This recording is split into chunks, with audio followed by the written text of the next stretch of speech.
Today, one of Hezbollah's top commanders is killed in an Israeli strike. The UK goes to the polls, and France looks on course for a hung parliament. From TLDR News, this is your daily briefing for Thursday, the 4th of July, 2024. Our main story today is that one of Hezbollah's top commanders, Mohammed Nima Nasser, has been killed in an Israeli attack in southern Lebanon while driving in his car near the city of Tyre, which has prompted Hezbollah to launch a new wave of airstrikes on Israel. Nasser, the head of Hezbollah's Aziz unit, is one of the most senior Hezbollah commanders to die in the conflict up to now. In January, Israel also killed another top commander, Wissam al-Tawil. Nasser is one of the two top commanders in Hezbollah, the other being Taleb Abdullah, who was killed by Israel in June. After Abdullah's death, Hezbollah fired its largest barrages of drones and rockets in retaliation. The Israeli military confirmed its strike on Nasser, describing him as being responsible for firing at Israel from southwestern Lebanon and being a counterpart of Abdullah.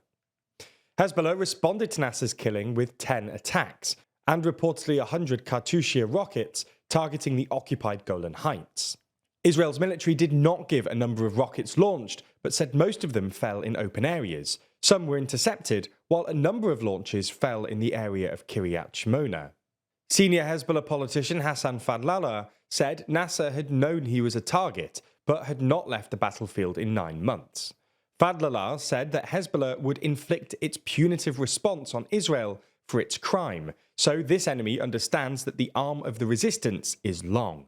While the conflict between the two has so far remained contained, the fighting has already displaced more than 150,000 people on both sides of the border.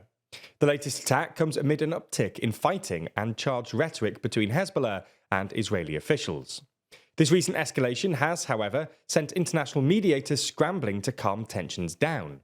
A senior White House advisor, who had become the de facto US envoy in tamping down the Israel-Hezbollah conflict, spoke on Wednesday with French officials in Paris on how to defuse the rising tensions.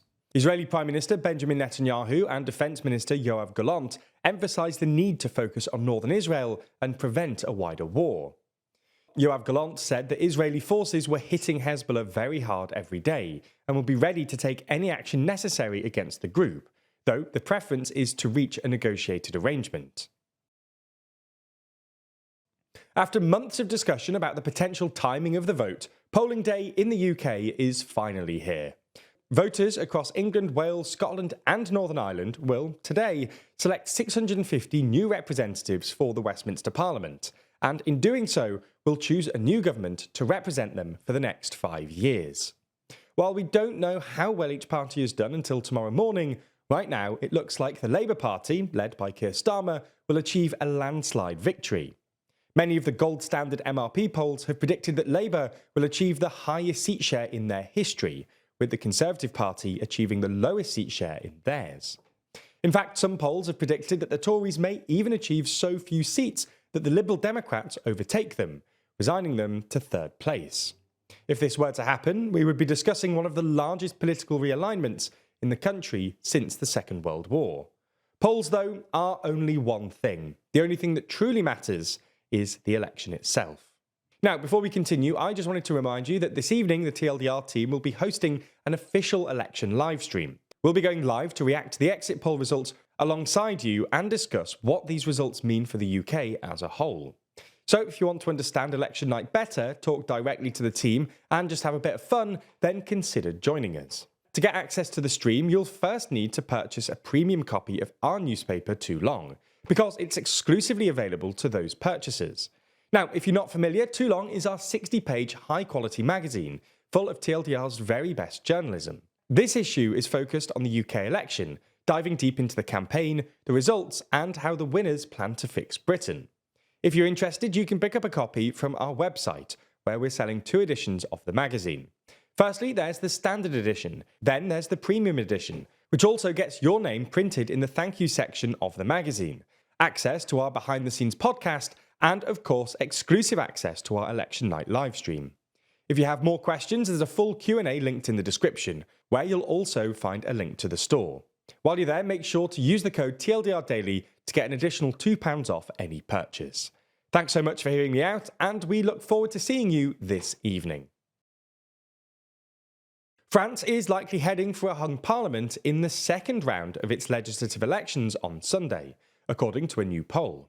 Released yesterday, the Harris Interactive poll predicts the far-right National Rally, or RN, will fall short of winning an absolute majority, earning between 190 and 220 seats in France's 577-seat parliament, well below the 289 needed for a majority. The poll also predicts that the new left-wing alliance, the New Popular Front, will finish second with 159 to 183 seats. France's President Emmanuel Macron's centrist Ensemble alliance are expected to come third, losing about half of their current seats to finish with 135 or fewer. It follows last Sunday's first round, which saw the RN win by a large margin. After this, the centre and left-wing parties agreed to tactically withdraw around 200 candidates in a joint effort to keep the RN out of power. This means that in the second round runoff, some French voters will be supporting a party they wouldn't usually, just to ensure the RN win as few seats as possible. So what would actually happen if France ends up with a hung parliament? Well, it basically means that no party has enough seats to form a government, so we can expect a few weeks of turmoil as parties consider new ways of working together.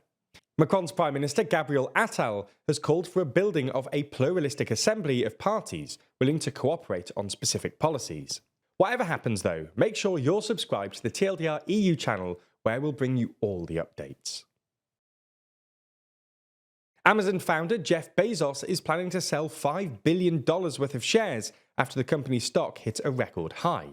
The proposed sale of 25 million shares was disclosed in regulatory findings earlier this week, and comes after the e-commerce business recently joined the group of US tech companies, including Microsoft and Alphabet, with a market value of more than $2 trillion. The sale would bring the total shares Bezos has offloaded this year to more than $13.4 billion, after he sold roughly $8.5 billion worth of stock in February. While he stepped down as Amazon's chief executive in 2021, he still remains its executive chair and biggest shareholder, with a stake of around 9%. The decision appears to be part of a move by Bezos to step further away from Seattle, where Amazon's headquarters is. Last year, Bezos, who is the world's second richest person after Elon Musk, relocated to Florida, and he's also focused his attention on other ventures, including his space group Blue Origin and US newspaper The Washington Post, which he bought in 2013 for $250 million. In the final uplifting story today, we discuss what is now thought to be the world's oldest picture story. The recently discovered painting was found at the Liang Karampuang cave on the Indonesian island of Sulawesi and is thought to be at least 51,200 years old. This makes it roughly 6,000 years older than the previous record holder, which itself was only 10 kilometers away on the same island in Indonesia. The picture story itself shows 3 human-animal hybrids and a wild pig. Discussing the recent finding, the lead author and PhD student at Griffith University said the findings were very surprising. None of the famous European Ice Age art is anywhere near as old as this one, with the exception of some controversial finds in Spain. Now, that's all for today, but be sure to subscribe to hear more about the results of the UK election in tomorrow's briefing, or just show up to our election night livestream this evening by buying a copy of Too Long.